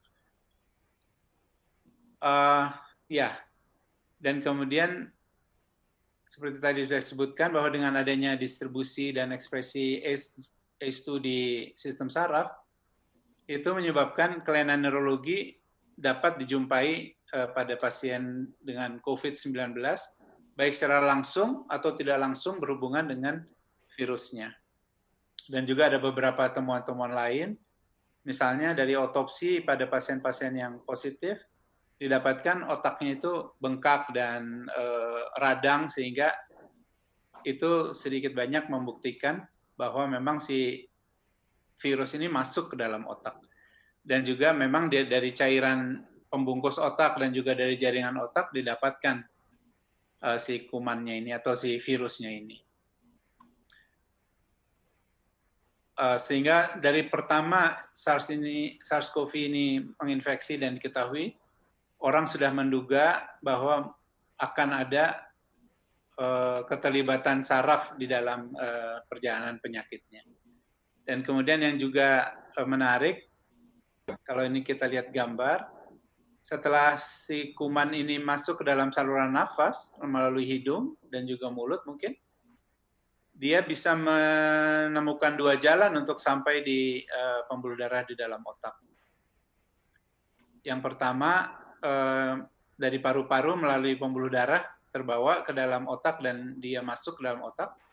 Yang kedua juga yang ditemukan yang menyebabkan pasien COVID-19 ini ada keluhan susah menghidu atau gangguan penciuman, karena juga diketahui si virus ini bisa menerobos di atap dari rongga hidung kita, itu ada lubang yang isinya saraf-saraf untuk menuju ke otak. Itu dia juga bisa didapatkan dia menembus ke dalam otak melalui dua jalur itu. Dan itu mungkin yang menjelaskan kenapa ada gangguan penciuman, ada gangguan pengecapan pada pasien-pasien dengan COVID. Dan setelah masuk ke dalam otak, dia akan menempel pada reseptor yang kebetulan juga ada dalam jumlah yang banyak di dalam otak. Kalau kita lihat di dalam kepala, kalau kita lihat-lihat di artikel-artikel yang sudah tersedia, Sorry Pak, paling banyak. Pak, itu ada audiens yang tanya tentang DIC, itu Pak Rizal jelasin ya. Ya. Oke, go ahead. Ya, jadi paling utama adalah gangguan pembekuan darah, yaitu ada DIC. DIC itu adalah keadaan di mana di seluruh bagian dari pembuluh darahnya itu terjadi pengumbalan-pengumbalan yang kecil, disebutnya disseminated intravascular coagulation. Jadi di dalam pembuluh darahnya menyeluruh terdapat gumpalan-gumpalan kecil. Dan itu yang menyebabkan, dan juga ada beberapa yang lain yang dipercaya juga menyebabkan gangguan pembuluh darah, dalam hal ini kemudian bisa menjadi stroke, adalah misalnya kalau kita sedang infeksi itu ada sitokin yang dihasilkan oleh tubuh. Sitokin ini dihasilkan dalam jumlah yang sangat banyak, sehingga dia menyebabkan inflamasi atau peradangan yang sangat hebat. Kemudian terbentuklah trombus atau sumbatan-sumbatan di pembuluh darah otak. Sehingga kalau secara teknis kita biasa sebutkan, atau dari yang kita ketahui sekarang, stroke yang sering terjadi adalah stroke karena penyumbatan. Dan tidak diketahui dengan pasti apakah ini disebabkan langsung oleh virusnya atau betul-betul hanya akibat dari inflamasi lokal. Jadi bahwa virusnya masuk, iya, tapi kelihatannya yang lebih dipakai adalah bahwa semua yang terjadi adalah akibat dari inflamasi atau peradangan. Oke. Jadi kalau kita masuk ke stroke, memang yang paling sering tromboemboli, ini istilah yang paling sering kita pakai, yaitu stroke penyumbatan. Dan juga ada stroke lain, misalnya stroke karena kelainan jantung. Kita tahu bahwa COVID ini juga menyerang, karena di jantung juga ada endotelnya bisa terkena, dan dia bisa menjadikan di jantungnya ada penggumpalan-penggumpalan darah yang kalau dia lolos masuk ke dalam otak, bisa menyebabkan suatu stroke yang disebut kardioemboli. Juga ada beberapa laporan kasus, seperti tadi disampaikan, stroke perdarahan pada pasien COVID yang usianya muda. Jadi tidak punya faktor resiko untuk stroke, tapi menjadi stroke dan perdarahan. Sedangkan kalau yang lain, kalau kita lihat lagi tadi dari Wuhan, memang yang terkena stroke ini atau terkena gejala neurologi biasanya mempunyai faktor resiko. Jadi seperti sesuatu yang sudah ada diperberat oleh kehadirannya virus ini. Oke. Jadi belum ada bukti langsung bahwa SARS-CoV-2 yaitu si virus penyebabnya ini menyebabkan stroke secara langsung. Tapi ini sudah terakhir di artikel dari jurnal Stroke menganjurkan untuk menggunakan APD level tertinggi, yaitu yang paling heboh saat kita melakukan screening stroke.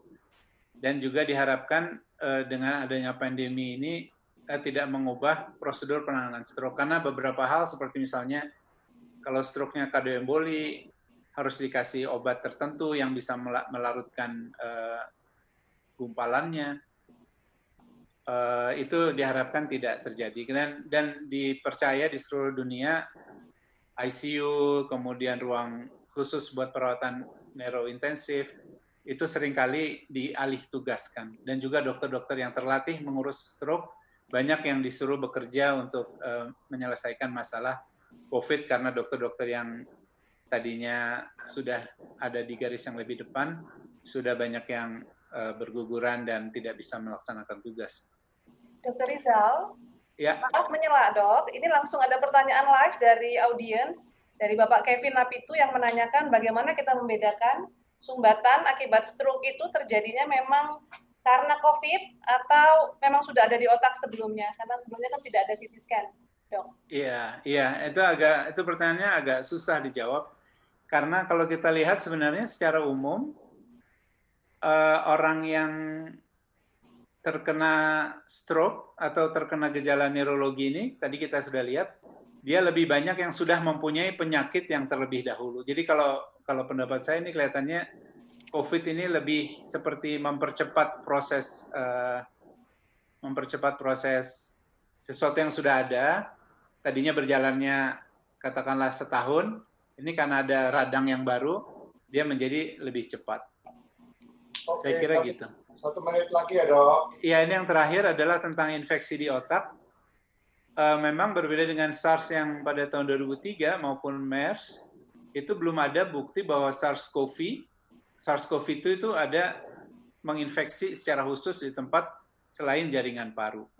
Jadi seperti yang tadi disampaikan oleh Dr. Roxy, kita juga beberapa kali ya di Bandung yang baru saja terjadi adalah pasien datang dengan ensefalitis, kemudian pada hari kedua perawatan baru mulai muncul gejala gagal nafasnya, di ronsen karena CT scan terbatas, kita ronsen ada pneumonia bilateral, terus pasiennya meninggal. Kemudian kalau kita lihat beberapa laporan dari Wuhan, mungkin saya keterbatasan saya mencari literatur, ada yang diagnosisnya infeksi otak, ensefalitis, meningitis, tapi tidak ada konfirmasi PCR.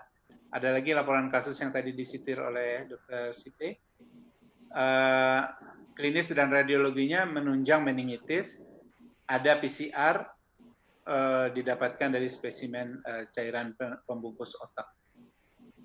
Jadi kelihatannya memang virus SARS-CoV ini berpotensi mengenai banyak organ, dan katanya dia banyak berbeda dengan apa yang didapatkan pada SARS-CoV yang pertama.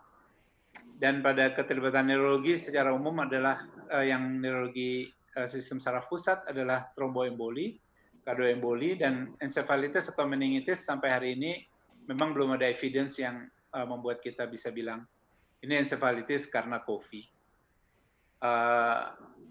Dan kita mesti cukup humble bilang bahwa memang masih banyak yang tidak kita ketahui dari penyakit yang baru ini. Mungkin itu, Prof. Terima kasih. Dok, terima kasih banyak ya. Dr. Roxy, tadi kan dibilang banyak anak-anak kan. Bagaimana menurut dokter yang orang tua nih, gimana korbannya? 1 menit bicara Dr. Roxy. Baik, Prof. Kebetulan saya mau mengambil kesempatan ini untuk angkat isu efek pandemi COVID pada lansia. Ya. Saya nggak masuk lansia. 60 tahun ke atas, Prof. Eka boleh mendaftar. Ya, not yet, ya. Baik.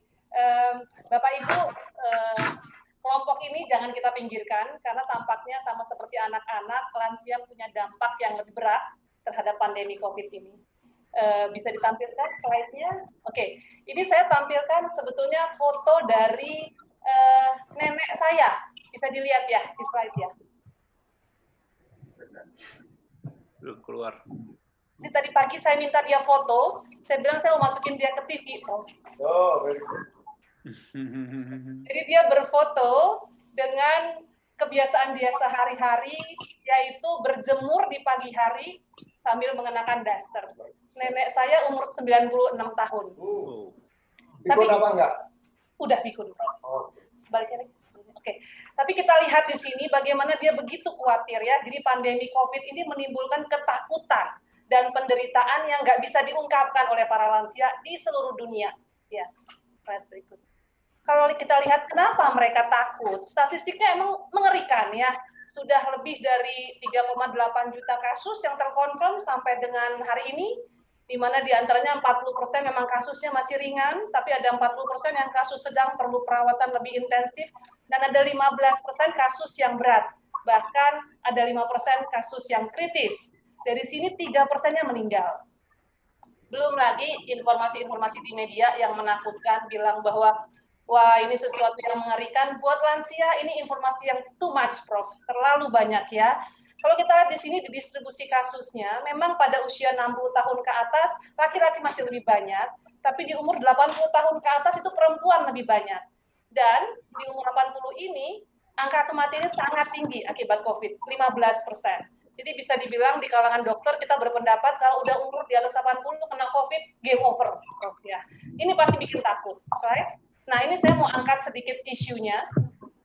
Dari literatur yang ada, dampak COVID pada otaknya lansia itu ternyata nggak beda jauh, Prof. Sama otaknya anak-anak atau otaknya pemuda, remaja, dan usia biasa, ya, usia produktif biasa. Tadi sudah dibahas laporan tentang ensefalitis, stroke, kasus-kasus di otak, kasus-kasus di saraf. Tapi itu terjadi pada umur 21, umur 30, umur 40, 50, bahkan yang umur di atas 80 nggak terlalu banyak dilaporkannya. Jadi saya mau tekankan hal ini bahwa untuk otak lansia, COVID itu nggak terlalu berdampak berpengaruh ya, signifikan. Itu aja mungkin message saya. Nah, di sini saya mau tampilkan satu, Prof, dari WHO, ada rekomendasi. Ini rekomendasi dari WHO bahwa bagaimana kita mensupport para lansia di zaman pandemi ini, ya. Mereka terdampak secara ekonomi, Prof, terdampak secara sosial, cucu-cucu yang biasa meluk sekarang nggak boleh meluk, ya. Terdampak secara kesehatan, mereka biasa kontrol tiap bulan ke rumah sakit, sekarang nggak boleh kontrol ya, Prof, yang datang cuma anak sama cucunya aja. Mereka juga terdampak secara mental, bagaimana mereka sering di stigma. Nah, ini mesti kita dukung. Slide berikutnya. Beberapa laporan di Italia misalnya, Prof, itu di emergency katanya kalau udah umur di atas 70 udah nggak akan ditolong. Ya, mereka mengalami diskriminasi. Royokan ventilator. Nah, itu tidak diberi ventilator. Ya memang kalau ventilator di sebuah negara cuma 100, itu yang butuh 150 pilih mana ya? Itu nggak salah dong. Nah, tapi di sini WHO bilang kita harusnya pertimbangkan betul-betul secara individual clinical symptoms, bukan cuma sekedar umur ya. Satu lagi rekomendasi dari WHO tadi tentang kesehatan mental, ekonomi, dan bagaimana mereka kita bebaskan dari stigma tadi, Prof. Itu mungkin dari saya slide-nya. Okay, terima kasih. So, dear panelists, we can discuss about 20 minutes, yeah. First, I want to ask Professor Bohu. Professor Bohu, you there? Professor Bohu is not there. Hello, Professor Bohu, you there? Professor Bohu? Okay. Okay. Huh? Can I ask to Prof Ralph first? Yeah. Okay. Ralph. Prof Ralph, want to ask you. I'm a fan of you. Hope you still remember me. Suaranya nggak ada. You haven't unmute yourself. Okay. Professor Ralph. Okay. Since you are an expert of neuroscience, is there any evidence that you notice that this new C virus contribute to the worsening of Alzheimer's disease? Or what's your opinion? So it's more of an opinion, Rocky, and I remember you very well, so my apologies for not getting back to you earlier. I think it does, and the reason why I think it puts it at a much higher risk is, as I mentioned, all those individuals who are at high risk of dementia are the ones who are most susceptible to the virus, and where it's most severe, the infection. So, for example, obesity, type 2 diabetes, cardiovascular risk factors. And that sort of indicates that people who are prone to dementia are seen to be a greater targets. What is the exact mechanism? We don't know. Too early days. Rob, one more question, Rob. One more question. So you are the most expert person in the world about Alzheimer. So because this really scary me, you talk about that Alzheimer, pikun Bapak Ibu, now is #1 cause of death, right, in Australia? Yes, for women. Well, so I myself, I'm not so much worried about how many cause of death, but I'm worried the way to death. You know, once you diagnose as Alzheimer, you will die within 10 years, right? But there's no productivity. Am I right? So my question, so you are the great researcher. Is that any green light, any hope that we're gonna be better? Like for instance, SIV, we can already conquer with SIV, right? How about Alzheimer, right? No, that's a very good point. I think where we've been pushing the thinking is to go for early diagnosis, preclinical early diagnosis. So the pathology is building up in the brain, but they're still salvageable. So the brain cells are still intact. Once you get into the clinical phase, then it is very hard to do the approaches we are thinking of getting rid of amyloid, for example. Yeah. Okay. So early diagnosis is critical, and prevention is the key. I think this is the message we want to give to everyone. And lifestyle factors are so critical. Okay. You know, things like exercise, and we're now looking at the type of exercise, and nutrition is hugely important. And very interesting, Eka, in your country, Indonesia, they're showing that tempeh is a very powerful protective agent. Oh yeah, Eve is here. Eve is from Laburo, UK. Is very Yes, very yes. much tempeh. She's my very close friend and colleague, Professor Eve Hogevast. Yeah. And she's working with many of your colleagues in Indonesia. But I find that fascinating. And they've now done some animal studies to show that it is. Halo para produsen tempe, kabar baik ya. Ayo kita makan tempe rame-rame. Ternyata benar loh. Go ahead, Ralph. Go ahead. Go ahead, Ralph. So that's why I think nutrition is important. We talk about the Mediterranean style of diet. I think in Indonesia, you all eat quite healthy overall. So a lot of fish, a lot of fruits and vegetables, less red meat. So, you know, this is where we think that it has an important effect. But together with exercise, and all these things are important to improve your cardiovascular health, particularly exercise, brain training, in combination. And we also believe sleep is very important, and they're all interrelated. So if you have poor sleep, it affects your type 2 diabetes risk, it affects your insulin sensitivity. So lifestyle factors, I think the message to the people in Indonesia is we start early. You know, we used to think about Alzheimer's, the disease of the 70s. We know that the preclinical disease is starting in the mid-40s. You've got to start then to really delay it and prevent the onset. Oke, thank you very much, Lab. So, Bapak Ibu sekalian, kabar baik ya. Saya setuju dengan Pak Jokowi ya. Kenapa ikut-ikutan burger? Kenapa ikut-ikutan fried chicken? Ya, padahal tempe, aduh, tempe goreng, tempe mendoan, tempe keripik. Saya seneng nggak bikin gendut, ternyata bikin juga anti pikun loh. Ini menurut saya kita mesti diskusi ya. Oke, so Professor Bu, you here? Professor Bu? Yeah, I'm here.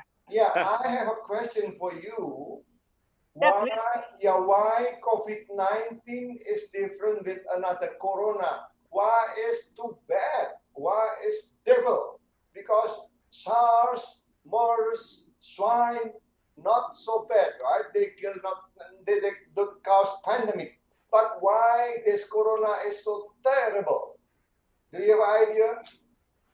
Yeah, I think that's because that's the SARS-CoV-2 virus. This virus, they have a very, have some very some character like that. The incubator is so long. So it's insidious. Even people get infected, they don't know. Even they get the virus attacked, they carry the virus and they get contagious, but people around don't know. And so sometimes I also think about that why the neurological system be attacked. Maybe because the long incubator, exactly that the virus should combine ACE2 receptor. This kind of receptor is very low level on the neuron. But why in COVID-19 it's so common in the nervous system injury? Because I think the non-incubator make it became a possibility. Yeah, why so malignant compared with other type of corona? Why COVID-19 is so malignant compared with other coronavirus? So, excuse me, beg your pardon? You have many coronavirus, right? Right. There was 7. Why this one is too bad? Jahat banget. Why? It's too bad. Yeah, it caused 100,000 people die. SARS not. Oh, SARS yeah. not. Yeah. It's really a good question. I think that's, because, it looks that the things not so strongly come, but it always indicates very how to say, the risk you can't find. You should ignore it. Ignore it can make people I think the ignore is one of the most important reasons. Okay, thank you. People don't think that, okay, it's like flu. Some people like think that. Yeah. It's not happened with a very strong symptom, right? It's just like a cough, like the throat pain. So usually just make people ignore it, ignore the symptoms. And so people just don't protect themselves very well. So the bad is because it looks so weak. So we ignore that. Exactly, it is a really strong enemy. Okay, very good. So we need to protect. Yeah, need to protect ourselves. Like mask, we should wear the face mask. For the doctors, we need to wear goggles, right? Isolation, that kind of isolation word needed. So I think if you take it very serious, thank you. It should not be so bad.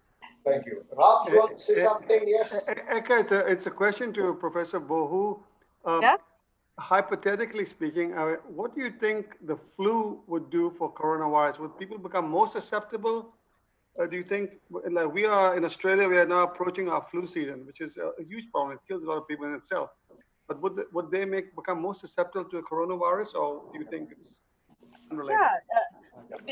I just discussed the question with the respiratory, the professor. Yeah, sometimes they will miss. They have some opinion like that. If that's true, it's more sensitive to the coronavirus. Yeah, they do feel like that. Okay, thank you very much. So, thank you very much. Professor Bo, question from audience. Okay, Professor Bo, question from audience. Since China has more than 80,000 cases of confirmed coronavirus, right? Excuse me?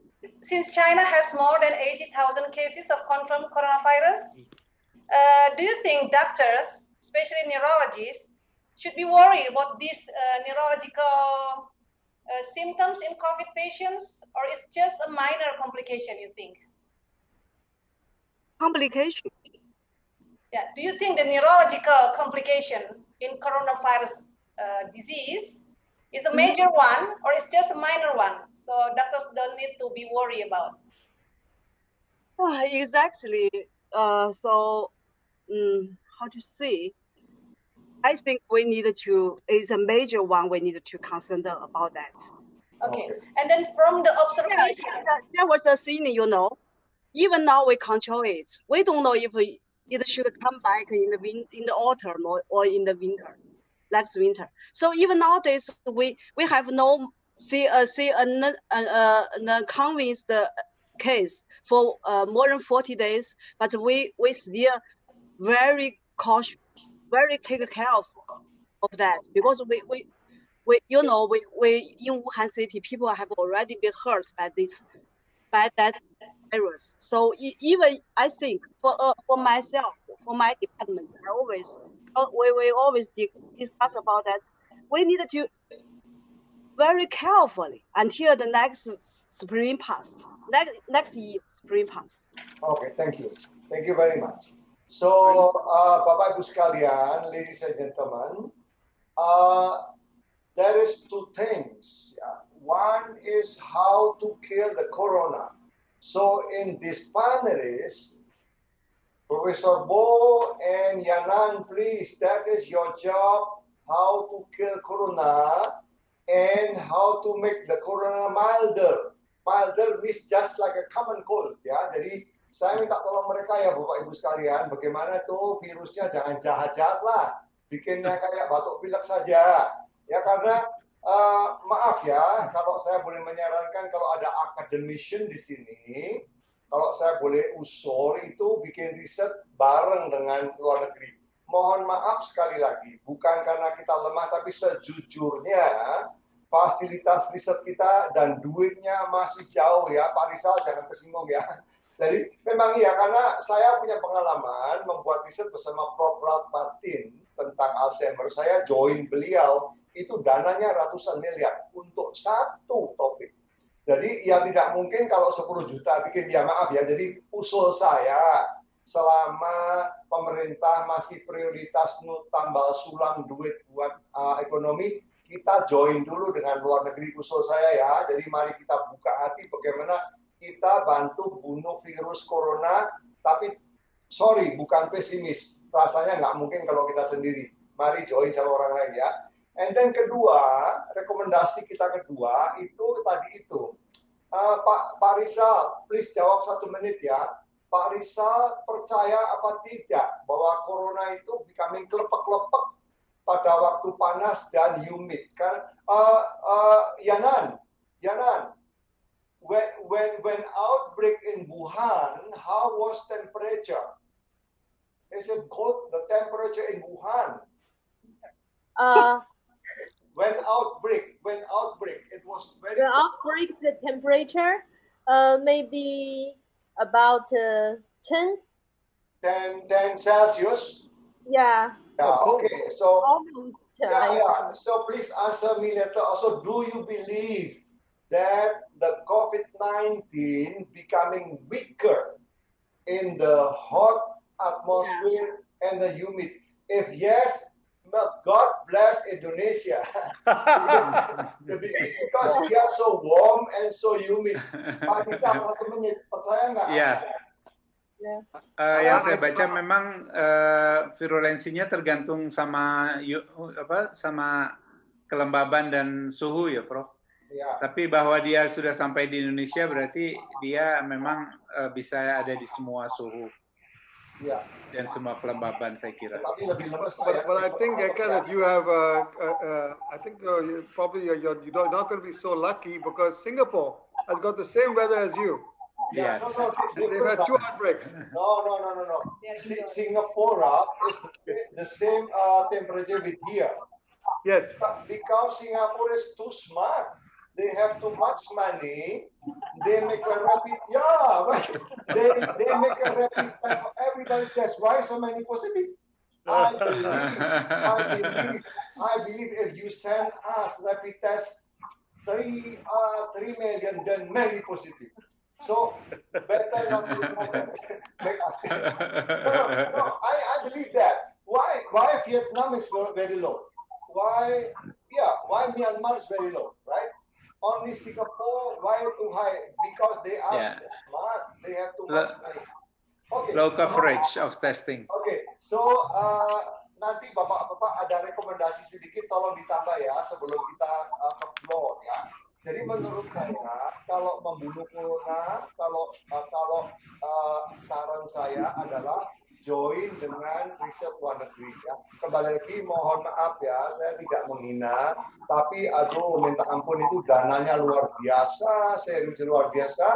I with Professor I don't know, maybe 20 years already we are working on Alzheimer. Still not, we cannot really give a drug, right? Okay, it's very difficult. Nah, jadi sekarang yang penting adalah rekomendasi kita mesti bagaimana, ya. Jadi tadi kan kita mengatakan beberapa hal ya. Jadi ya nanti Dokter Kristiana, Dokter Bisa, Pak Seto, ini mungkin para petinggi kita itu perlu diberi data. Kembali lagi, kalau semi lockdown PSBB ini ruginya berapa? Kalau agak dilepas ruginya berapa? Nah, tadi saya dengar dari Kak Seto seremnya luar biasa loh. Itu kalau sampai anak-anak itu trauma begitu nanti bagaimana dia dewasanya. Kadang-kadang kan teorinya begitu kan, waktu muda ada trauma yang horrible, dewasanya jadi orang aneh. Gitu nggak Kak Seto? Coba 1 minute Kak Seto. Ya memang apa ya? Halo Kak Seto bisa?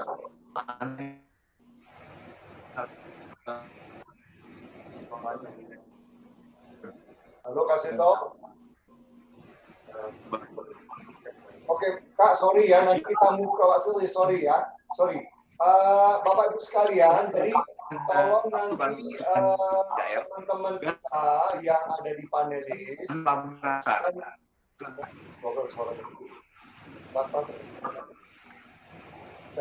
Jadi Bapak Ibu sekalian, nanti kita bikin rekomendasi ya.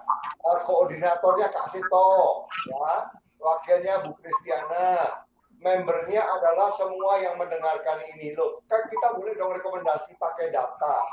Rekomendasi itu artinya apa? Artinya itu nanti korban karena COVID yang kena virus meninggal karena COVID ada berapa? Yang meninggal bukan karena COVID, karena namanya panik COVID ya, bukan karena virusnya tapi karena paniknya. Termasuk lockdown itu ada berapa? Jadi kita berikan angka supaya menjadi data yang objektif toh. Kira-kira kan begitu, banyak korbannya. Belum lagi korban tentang hospital. Oh ya sedikit ya Bapak Ibu, nanti Selasa 12 Mei kita tanggal jam 3 kita akan bikin juga tentang COVID. Itu temanya unik. COVID itu bagaimana kita hak dari warga negara Indonesia untuk mendapatkan penanganan COVID dan hukum yang mungkin ketinggalan mengejarnya. Karena sekarang itu banyak SOP yang baru di mana-mana toh. Ya nggak Pak Ahmad? Ini harus begini, harus begini. Sehingga keterlambatan sejujurnya banyak banget pasiennya bingung. Jadi pasien yang meninggal karena bingung itu juga banyak. Cuma kita tidak ngitung.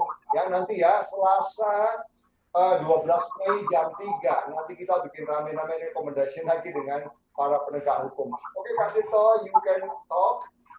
Kak Sito. Kak Sito, tolong Kak Sito bisa. Halo Kak Sito. Prof Eka. Nggak bisa. Oh oke ya, jadi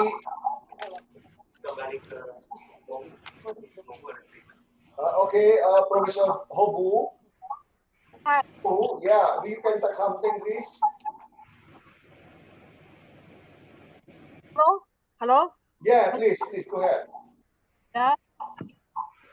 Go ahead. Okay. So I'm sorry because just now the signal is not so good. I don't catch the points.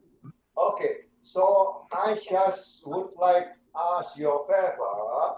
You're doing research how to kill corona with a drug and how to make the COVID-19 becoming milder. Not too bad. Don't kill too many people. Okay? You understand? Okay, so I believe that China has a lot of money to do a lot of research, I believe. So yeah. please invite us to join with you. I want to come to Wuhan. I want to see. Okay. Yeah, because you are the first city, so everybody called a ghost city of the ghost at the time, yeah? So of course you have the most experiences. Then please do research. Okay. Tell your colleague, invite us, yeah, not me, but the other invite us to do joint research with you. We have also many, yeah. Thank you so much. Promise me, yeah, promise me. Then next time you come to Indonesia, give lecture. Then Anthony will bring you to Bali because Bali is sunshine, summer every day. Thank you so much. And Dr. Bohu can come to Australia too. If she comes to Indonesia, let her come to Australia. We would like to see her. And I would like to ask you, Dr. Bohu, what about vaccines? What do you think are the possibilities of vaccines? Do you think China is moving fast with vaccines? Yeah. Now they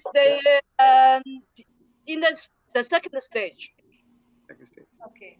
Yeah, the second stage, the first stage, I know in Wuhan city there was 180 volunteer. They are health people. They just inject the vaccine and it's okay. It's very safe. So the second stage is already approved by the FDA, CFDA. Very good. Bapak Ibu, Jadi di Wuhan sudah 80 volunteer, Prof. 80 volunteer yang diberikan vaksin ini dan tampaknya responnya baik. Jadi sekarang vaksin di Wuhan sudah di stage 2, kita bisa berharap vaksin bisa keluar lebih cepat. Paling bagus stage berapa? I know that was several company in China. Not just in Wuhan, but in Zhejiang province. Okay. Oh, very good. Several companies, they all do this thing, this kind of. Maybe there was some competition, you know. So will it be available, you think, in this year, Professor Bo, the vaccine for the public? I don't know. I have no more information, detailed information about it. Okay, please send me. I'm older than 60. Maybe in the future, I invite you colleague or just invite Wuhan. Okay, I will come, definitely. Yeah. But you know, Wuhan is the most safe city now. Okay. Dr. Sister. Ya, Prof.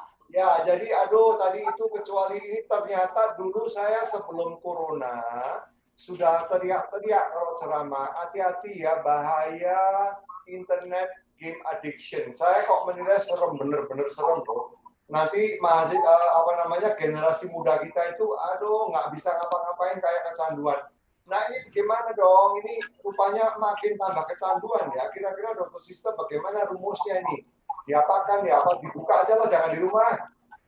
Ya, terima kasih Prof. Eka. Jadi ini juga menjadi concern dari WHO karena saat ini banyak sekali perusahaan game yang kemudian memberikan akses secara gratis kepada remaja-remaja. Dan saat ini sedang melakukan penelitian, Prof. Eka, hubungan antara kecanduan, games online, kemudian media sosial, nikotin, alkohol, dan drugs dengan adanya PJJ atau pembelajaran jarak jauh pada remaja dan working from home pada dewasa muda. Jadi kita berharap dari penelitian ini bisa memberikan masukan bagi pemerintah bahwa ini adalah suatu dampak yang sangat besar ketika memang dilakukan PSBB ini. Seperti itu, Dr. Eka. Ya, Dr. Sister, sekarang kayaknya WHO juga lagi ribet itu urusan corona. Jadi Dr. Sister kita bikin rekomendasi sendiri ya, kalau misalnya ini bahaya banget loh. Nanti kalau generasi muda bisanya main game doang, nggak kerja, aduh jadi apa bangsa kita? Kira-kira kan nggak karu-karuan ya. Hamid, one more question for you, Hamid. Sure. So you talk about the danger of social distancing, right? So if you are the Prime Minister of Australia, so do you prefer to let them go out without social distancing but using masks, or so if you were Prime Minister of Australia, what are you doing? Yeah. So thanks for bringing this up, Eka. I should emphasize that my note on social isolation wasn't in sort of, encouraging that we should drop social distancing. No. I encourage social distancing, and I think that's the way to go. What I meant was that we need to be socially connected. So even though we are far from each other, we can still be in contact and have interaction and social engagement. That's what I meant. I didn't mean that social distancing should be dropped. So even if I'm the Prime Minister, that will never happen, I would say people should go for social distancing, but be in contact with each other and don't become isolated or less interactive and engaged. Okay, thank you. So because managing your country is much easier, you have a huge land with a few people, but Indonesia, oh my God. So everybody is crowded, not possible to use it. Thank you very much for your advice. Dokter, ada pertanyaan? Kasih to, maaf, kasih to on. Iya. Kasih to. Halo kasih to. Bisa. Iya. Kasih to, bisa dengar kasih to. Kasih to. Saya bisa dengar. Oke, ya. tolong kasih tahu ya. Aduh, tadi jujur saya sangat serem. Jadi kalau saya nggak salah ngerti, itu anak-anak itu kalau ada child abuse ya, entah dibentak bapaknya, entah dipukul, entah apalagi diserem-seremin suruh, itu dampaknya akan bertahun-tahun sampai dia dewasa jadi orang aneh gitu kan ya Pak Sudo ya. Nah, Kak Seto, ya gimana benernya ini supaya menurut saya orang tua yang punya anak kecil harus benar-benar mikir ini.